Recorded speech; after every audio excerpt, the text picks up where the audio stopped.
see some compromises coming at some point. Let's just say that. You can get some hidden gems, but if you buy it and then the head falls off next week, you're kind of stuck with it. This iron is a modern cult classic. It was in the bag of tour players well after it got replaced. But I feel like sometimes when it comes to short game, you can have too many options. Okay, right. In this episode of the Gear of the Week show, I have set Joel Tadman and Neil Tappin, who are here with me today. What I think is a really fun task to build an entire bag of golf clubs, not including the bag itself, just the clubs, with a budget of £750, a strict budget of £750. Now, we've let Joel loose on Golf Bidder and on eBay, while Neil has been able to use Golf Clubs for Cash and Facebook to find his golf clubs. We're going driver, fairway, hybrid, a set of irons, a wedge if possible, a specialist wedge that isn't just down from your pitching wedge, and a putter. And let me first describe the golfer I had in mind for Neil and Joel while they went shopping. So his name is Dave. He plays off a handicap of 16. So he's sort of in that space where he's looking to maybe come down into the sort of low to mid-teens, tens. He slices his drive a little bit. His shots with his driver, as a lot of golfers tend to do. And iron-wise, he was looking for something that wasn't, a total chunky cavity back if possible, but something that still gave him plenty of forgiveness. So I think I gave you chaps a decent bit of scope to work with here. It wasn't just, closing your eyes and throwing a dart at Golf Clubs for Cash, for example. But I'm excited to see what you come up with here. Neil Tappin won the toss, and we'll have a bat first. Okay. And he'll give us the driver he's gone for. So just chat about the model, why you went for it, and the price as well, obviously. Okay, so my overall tactic was to go big on driver and go big on irons, and then try to work the rest in the best way that I possibly could. So given that I've tested a lot of drivers over the last few years, and I know how good Cobra drivers are. They offer excellent value for money. In the second-hand market, I felt like I could get something that was maybe not too old, but would still provide really good performance at a really good price. And that is why I have settled on the Cobra LTD X Max. It's a 12-degree model. So the Max is their draw bias version, 12 degrees. So a bit of loft on it to get the ball up in the air. Hopefully Dave won't feel as if he has to swing the club too hard to get it up and away. Yeah. It's a regular flex. It comes in with a price tag of $259.99, so 260 quid. You've gone big. You have gone big there. I wasn't expecting a model as recent as the DX to find its way into Dave's bag. Listen, Dan, the truth to the matter here is it's very difficult to shoot a good score if you can't get the ball off the tee. So go big with driver was my attitude on this. Partly also because hitting the ball long and straight off the tee, or certainly, hitting it well off the tee is one of the great enjoyments you can get from golf. That's how it feels to me anyway. So, well, as a long hitter you are, Neil, of course, but I agree. It is one of the great joys, even if having a bad round, if you smash a driver down the middle on one of the holes, it's great.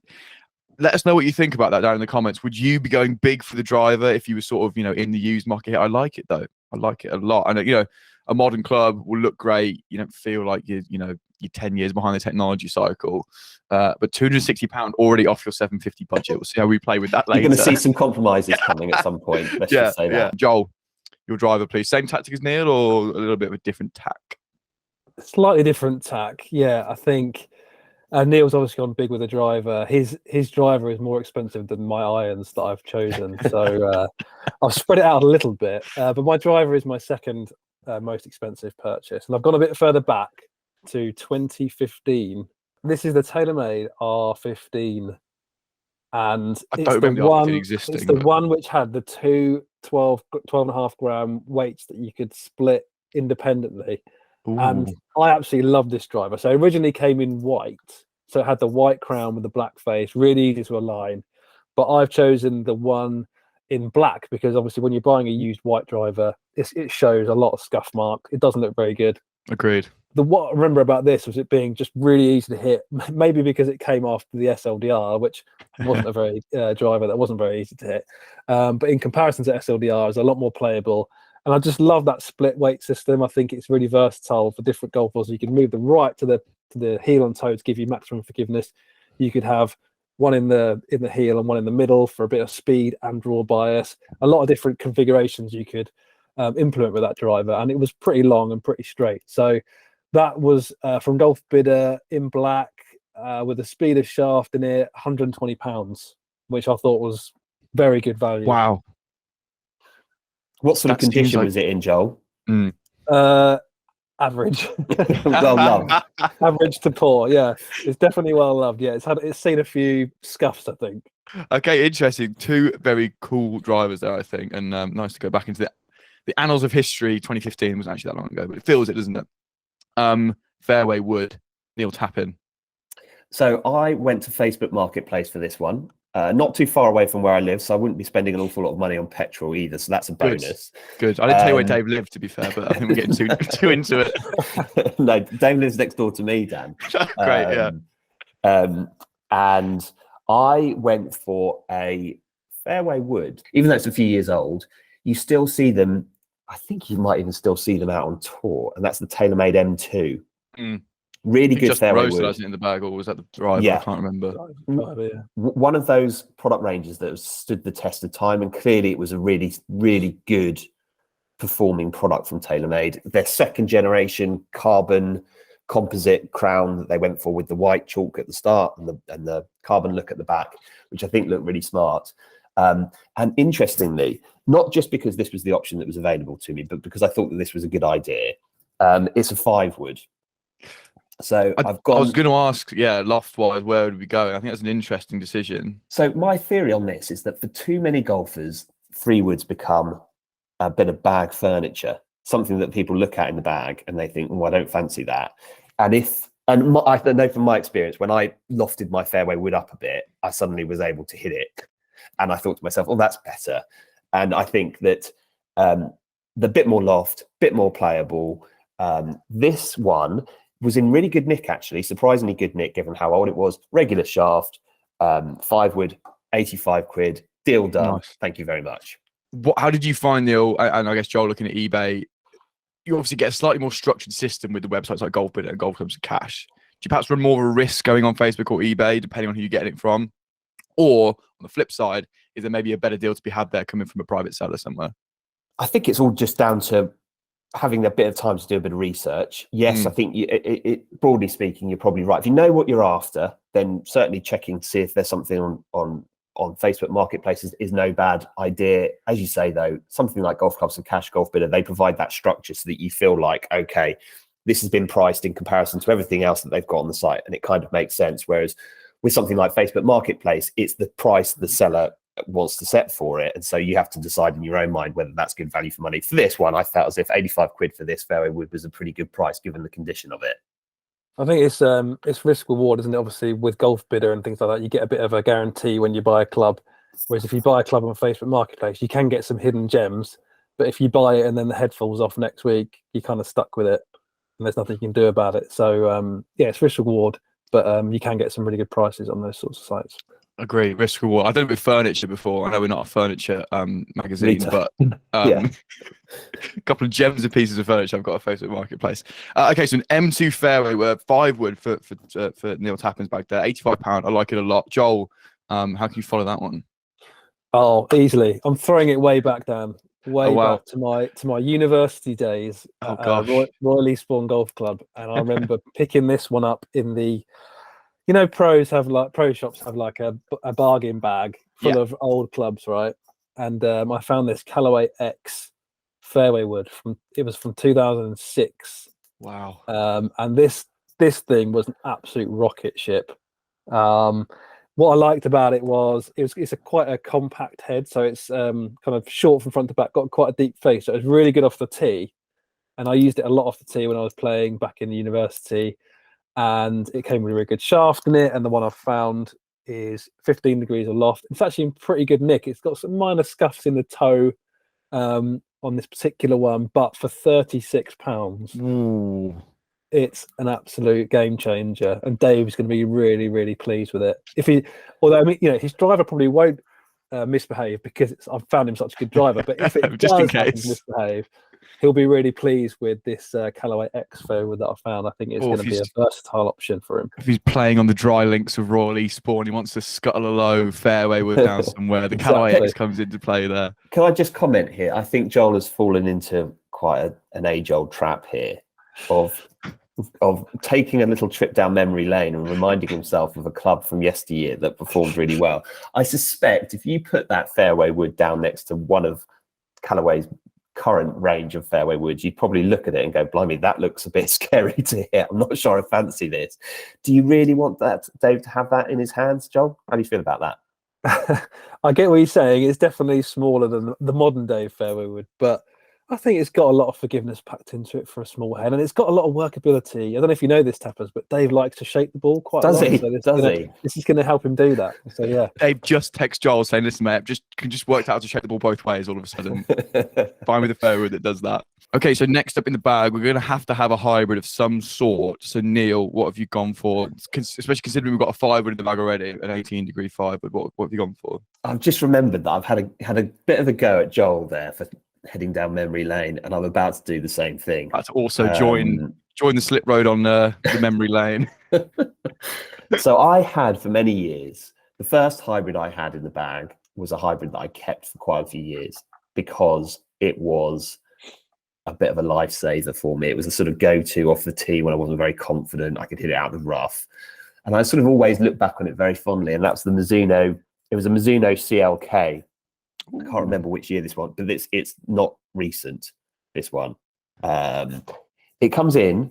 It's going to cost $16.99 on golf clubs for cash. So I'm starting to rein it in a bit. Here now, we go. Yeah, the savings coming. The spending's happened. Brilliant. And what loft have we got? Catch? What's the catch? Yeah, surely, right? 23 degrees. The catch is that it's quite old. 23 degrees. It's not in the best condition.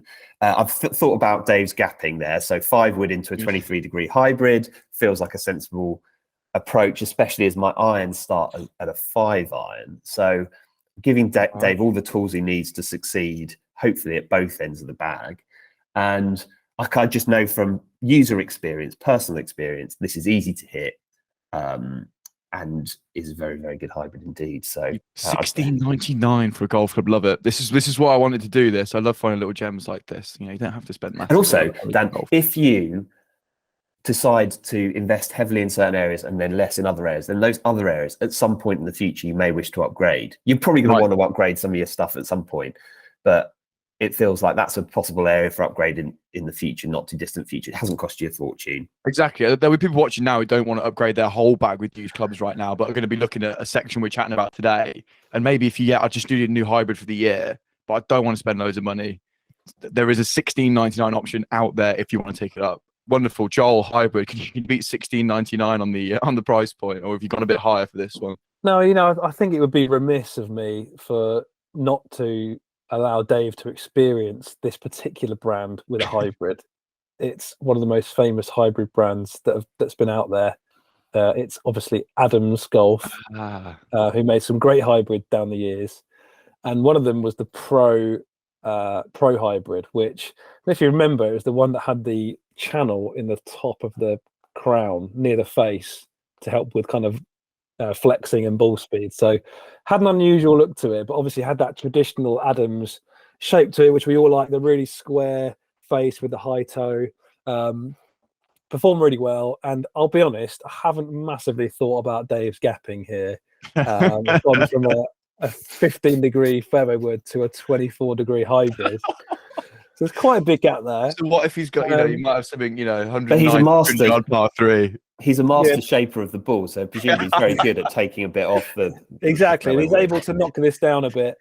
Put the ball back in his stance, just de-loft it a little bit, get a little bit more distance out of it, and as a result, he's going to really enjoy what's on offer with the Adams Pro hybrid, and it's in surprisingly good nick, and it costs $35. 35 buckaroonies. Have we gone stateside for this? So this is how much does return flight from Gatwick for him cost? We've got to put this into the situation. So how's he picking this up?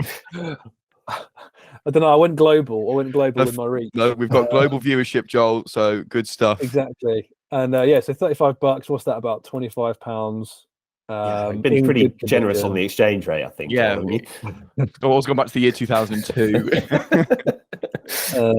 But it's gonna help him out the rough. It's gonna help him with his alignment. It's gonna give him a lot of forgiveness. So I think Dave really appreciates it. And maybe if he really likes it, Joel, he can then find one that's perhaps will fit that gap you've left him at some point, isn't he? Just now, because as you said, he's such a master player of the fairway wood. He can like just try this one, and then he can add a 20-degree one if it works out for him. Brilliant. Where was that from, Joel? Apart from America, which web was that? That was eBay. Oh, eBay. Second Swings shop on eBay. Nice, cool. $35. Excellent. Okay. The hybrids feels, I think, universally, I think we're all in agreement. I would have done this if I was putting the bag together. A place where you can get a really good club for really not that much money. So I think some good decisions there. Right, the big ones now. Probably the biggest purchase. It may or may not be. We'll find out. Neil, your iron set. So talk us through what they are, why you went for them. The set itself, I think you mentioned a minute ago, starts at a 5-iron. What are they? My budget is going to be threadbare at the end of this. I'll warn you. So I went back to Golf Clubs for Cash and found myself a set of Ping G400 irons. Nice. So the requirement that you gave us, Dan, was that he wanted something that was forgiving but not too chunky. And correct. As soon as you said that, I thought to myself, this is the way to go. Go with a nice set of Ping G irons. This has a very smart look to it, simple, classic look, confidence-inspiring top line without being too thick and feeling like it's too chunky. Plenty of playability. It's essentially it's a set of irons that's going to give you maximum reward for the good shots you hit and not hurt you too much when you hit a poor shot. The problem with this set of irons, I'll be honest, is the price. So I've gone and spent 339 quid on these. So and a 5-iron, so is it down to pitching wedge? 5 irons pitching wedge. Okay. So yes. So 5 irons, so only 6 irons, 5 irons pitching wedge. But I think the thing is with Ping clubs in general, they hold their price quite well. It's probably why it's costing Dave a little bit more on yourself when you shop for them in a minute. So you might, but think about that on the resale value for him later down the line, maybe. But I think you're right in that 16 handicappers who are in this space where they don't need the big heads, but need the forgiveness. It's either G400 iron like that looked great, that has the forgiveness, or something, I don't know. You say Taylor P7, that players distancy club, you're also going to afford them. £339 for 6 irons. I'm with you on that. It's the most important thing to get right, I think, in this, right? That was my attitude. Yeah. Give him a good set of irons. That's Give him a really nice set of irons. Give him a great set of irons. We've got a totalizer going on. I feel like Neil is already over budget. Who are you to be questioning me, Joel? You don't know what I'm about to do. I've made him a £5 wedge and a £2 putter coming up. I've made him a wedge. He's got it for free. He's going to be terrible around the greens. Yeah, Neil's just gifting him a putter. Yeah, I run out of cash. Sorry, mate. Here's an old one. Quick maths will tell me Neil is on 340 plus 260, 600 quid, We've got about 50 quid to play with the wedge and the putter, so I'm sure we'll see that in a minute. Okay. Joel, what irons have you gone for? So we've got G400s from Neil. What have you gone for? Well, I would deem G400 as too chunky for a player like Dave, who is, he's iron play is his strength. You said you wanted something that looked quite a bit more of a playersy club. Yeah. So I've gone down. This iron is a modern cult classic. It was in the bag of tour players well after it got replaced. It's the Srixon Z45. Ooh. So it's a bit more compact than the G400, but it was ahead of its time in terms of the tech they packed into it. It was had a nice compact blade length to it, lovely sharp lines, had the Tour VT sole, which I think is going to give Dave a lot of forgiveness through the turf, really good turf interaction, and had some tungsten weighting in the toe. So for Dave's off-centre hits, even though it's a small-headed iron, he's going to get away with it a little bit more. I think he's really going to appreciate what he's going to get in the Z45. Dave's all about the turf interaction, isn't he?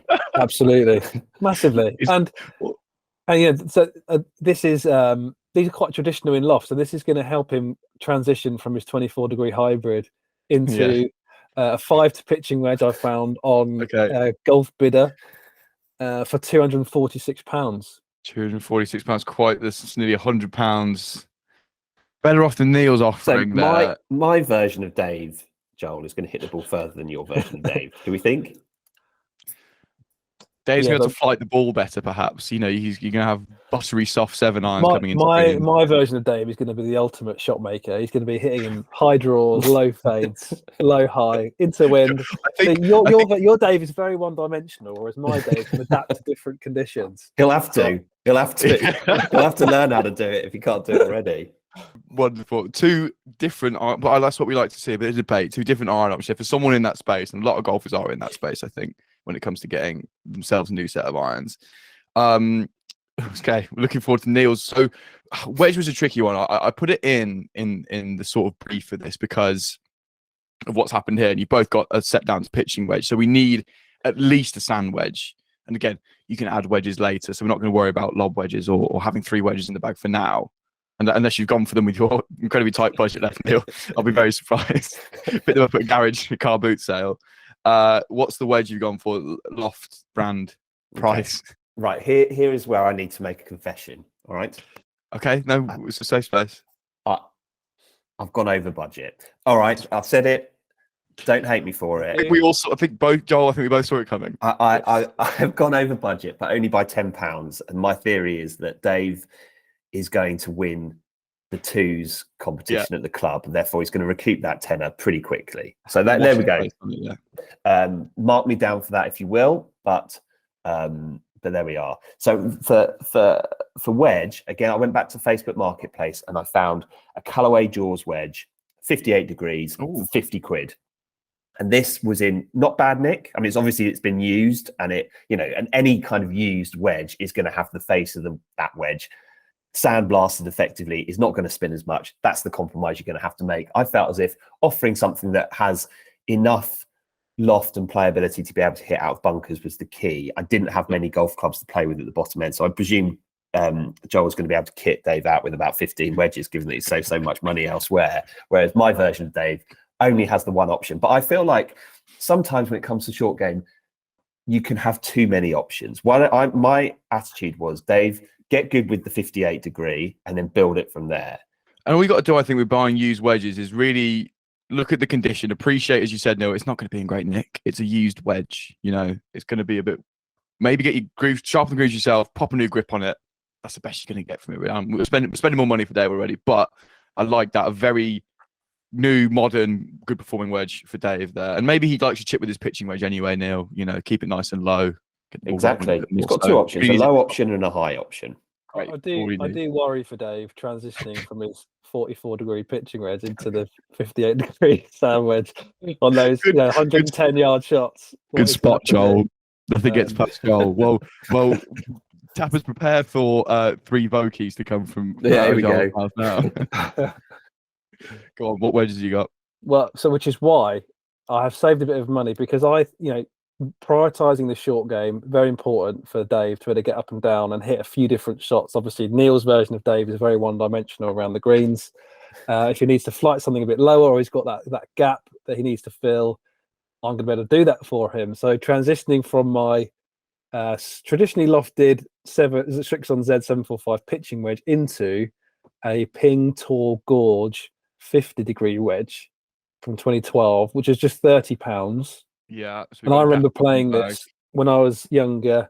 It doesn't look the best, this Ping Tor Gorge wedge, but it was very forgiving, and it was really good on full shots. I remember using it on full shots. So he's going to enjoy the forgiveness on offer from this. It's a relatively compact head. It's not like a chunky wedge by any means. Is it going to blend nicely into his set of irons as a gaff wedge, do you think? Or might it jut out slightly? It will in terms, it will definitely jut out visually because it's got like a dark finish on it. But in terms of playability, it's going to fill that gap between those slightly longer wedge shots where he's going to need a full shot in, which is why I've been able to invest in a specialty lob wedge, and as I think we can all agree, Dave, as a 16 handicapper, he's a bit ropey around the greens, and when he gets those tight lie chips where he needs to get the ball up and stopping quickly, he really struggles with the striking. So as a result, I've gone for a Callaway shore out wedge, which is one of these specialty, if you're struggling around the green, buy one of these. It's got a really wide sole on it. It's not a chipper club, but it's a club designed to help those of a nervous disposition around the greens, which I think we can safely people are really Dave probably if you struggle in bunkers, no. Good at our bunkers. Yeah, if you duff your bunker shots, so obviously that wide sole is going to give you a bit more forgiveness. It's got full face grooves. It's going to give you a bit more spin if your contact point on the face moves around quite a lot. Dave will enjoy the control you get from that, and it's got a step down grip from Lemkin. So if you are gripping down for different lengths of shot, you've got some reference points there to help you be a bit more consistent. So spent a bit of money on this, £72, but I do feel like it's gonna. This is the club that Dave needs to rely on to get out of trouble, and therefore something that's going to give you a bit more confidence on those sorts of shots. I think is really important. So there we go. Very thoughtful, Joel. 2 wedges. I didn't expect to see that, but then when I did see your £120 driver, I thought, right, where's the cash coming from? And it's in this lob wedge. And ultimately, a handicap of 16 at the minute, he's probably going to save more shots around the green than he is off the tee. One might argue. So yeah, 2 different options there at the end of the bag. I like it. Neil disagrees, obviously, just because you ran out of money. That's incorrect, Dan. Okay, finally in the bag, we have to have a putter to go and play golf. I've had some personal shockers on places like eBay, Facebook Marketplace with these. It's the kind of club you can sort of look at and go, yeah, that'll be all right. And it's terrible on the green. So I'm interested to see what you chaps have gone for, or what sort of thought process you had. Joel, start us off with this. You've probably got a bit more cash to play with than Neil, but what model have you gone for Dave? You've been very thoughtful about Dave, so I imagine you really thought this through. I have, and the putter I've chosen goes against everything I've said in the past about you don't need to invest in a putter because you can putt with anything. We've had lots of conversations about this, Joel, on the Golf Point YouTube channel, but where to spend, where to save. You're always saving on putters. I know, and I feel a bit bad to go against that, but I do feel like obviously this is the club you're hitting the most shots with during a round of golf, and Dave in particular, as a mid to high handicapper, needs something that's going to give him lots of forgiveness and lots of help with his alignment. And I wanted to treat Dave. I wanted to give him something that he's going to enjoy using and looking down on. And as a result, I've spent a bit of money. I think I had about $170 pounds to play with. Wow. And I've gone for a PXG Gunboat Gen 2 putter. So this is quite a big mallet design. You said he wanted a mallet design. I did say that actually. Yes, you did. Yeah, it's quite square in shape, but it's got a nice long. It's black with a long white sight line on it, which is really going to help with his alignment and also working on his path as well. It's a nice visual reference to see the direction the putter head is traveling as he swings it. And PXG putters have really impressed me down the years. Gen 2 putters is not that old, just a few years old. I think they kind of go under the radar in terms of the performance that they offer. The faces are very consistent with the groove pattern they have on them. I think golfers would benefit from that in terms of having more of a uniform speed, depending on where you strike it. If Dave's strike locations are moving across from heel to toe, he should get a bit more consistency from this putter. So I think this is a putter he's really going to enjoy using. And for $132, that's what I found it for on eBay. Yeah, on the Second Swing eBay shop in the US. I think there's some good value there. I like it. And that is a nice little treat at the end, isn't it? He perhaps saw his £120 driver and went, oh, okay. Well, there's something wrong. To offend you, Joel. Actually, here's a lovely PXG putter. No, I like it. And again, I did in the brief say Dave would like a mallet. And that is again, alignment, forgiveness, coupled with this very comprehensive wedge setup, Joel. Dave's going to have a sharp short game, I think, when he gets out in the course of these. Okay, rounding us off, Neil Tappin with, no money to spend. Buttons and fluff in his pockets, butterfly moths coming out his wallet. What have we got for a All putter? I've got is T-pegs in my pocket, broken T-pegs. But with my broken I spent £10 on a putter. Wow. Ultimately, this was a compromise. But, with a bit of shopping around, you can find yourself an all right £10 putter, which is what I did. I found a Yes Golf Valerie. Ooh. Now, Yes Golf putters, fantastic. Always really loved their putters. Provided a very good roll, nice grooves on the face that did that. The condition of this putter is a little, well, it's a positive. The way I look at it is a very positive because it's well loved, which means that someone's had it in the bag for a while, which means it obviously works. Get yourself a good head cover. No one needs to know that it's really old, what's underneath it until it comes out. So you got to spend more money on a nice head cover now, Neil. Gosh, Dave's going to be. He's got a very strict budget. No, but I think more importantly, proof that you can get a usable what was a good old putter for like literal pounds. So £10 for Neil's final putter. Okay, so Dave now has 2 bags sat in front of him. Joel's 12 club bag, Neil's 11 club bag. Dave already has a physical bag and golf balls and a glove. That's for a later date. This is just a club chat. So Neil spent £761, so £11 over budget. But as we've already covered, a quick 2 next week, and he's covered that. It's absolutely fine. Joel has spent exactly £700, and Joel, that included shipping costs, correct? Yeah, it's around 700. Obviously, with the exchange rate on the American clubs, it might vary slightly off that, but it's around about 700. Joel's using the old exchange rate when it was 1 to 2, so it's really cheap. There's a £61 difference there. Joel's, take with a pinch of salt because of the exchange rates, but definitely a little bit cheaper. We run through them really quickly. So Neil's bag: Cobra LTD X Max driver, an M2 Fairway Wood, Mizuno CLK hybrid, G400 irons, a Callaway Jaws wedge, and a Yes Valerie putter. 761. Good lineup. What a lineup. Joel's bag starts with a TaylorMade R15 driver, Callaway X Fairway Wood, Adams Pro hybrid, Strixon Z745 irons, 5 to pitching wedge, Ping Tour Gorge 50-degree gap wedge, Callaway Short Out lob wedge, and PXG Gunshot Gen 2. Gunboat Gen 2 putter. Yeah. What did I just call it? Gunshot. Gunboat Gen 2. Excuse me. And I'm really caught. I have to pick a winner.